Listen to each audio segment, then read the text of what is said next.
Hello guys, நம்ம இன்றைக்கி என்ன பார்க்க போகிறோம்னா கல்யாண வீட்டு அவியல். வாங்க வீடியோக்குள்ளே போகலாம். இப்போ 9 வகை காய்கறி எடுத்திருக்கேன். பீன்ஸ், கேரட், அவரைக்காய், கருணக்கிழங்கு, வாழைக்காய், உருளைக்கிழங்கு, குடமிளகாய், கோஸ், அவரைக்காய், மொத்தம் 9 வகை காய் எடுத்திருக்கேன். எல்லாத்தையும் நீட்டாக கட் பண்ணிக்கலாம். பூசணிக்காய் எல்லாத்தையும் நீட்டாக கட் பண்ணி இந்த மாதிரி குக்கரில் போட்டு வேக வச்சுக்கலாம். மஞ்சத்தூள் போட தேவையில்லை, வேணுன்னா போட்டுக்கலாம். நான் மஞ்சத்தூள் போடலை.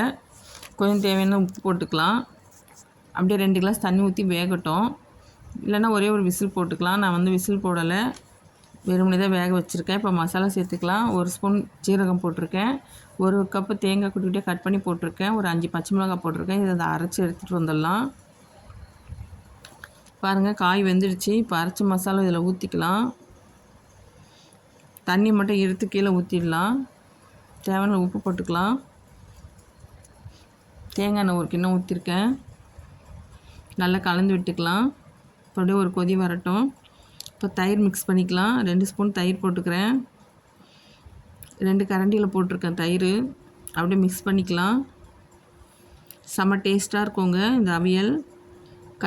கல்யாண வீட்டில் இந்த மாதிரி தான் பண்ணுவாங்க. செம்ம சூப்பராக இருக்கும். சாம்பார் சாதத்துக்கு சூப்பராக இருக்கும். காரக்குழம்புக்கும் சூப்பராக இருக்கும். அடைக்கும் சூப்பராக இருக்கும்.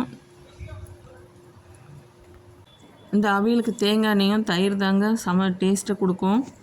அதனால் தேங்காய் எண்ணெய் கொஞ்சம் ஜாஸ்தியாக ஊற்றிக்கலாம். நீங்களே ட்ரை பண்ணி பாருங்கள், செம்ம டேஸ்ட்டாக இருக்கும். இந்த வீடியோ உங்களுக்கு பிடிச்சிருந்தால் லைக் பண்ணுங்கள், சப்ஸ்கிரைப் பண்ணுங்கள், கமெண்ட் பண்ணுங்கள். Thank you friends.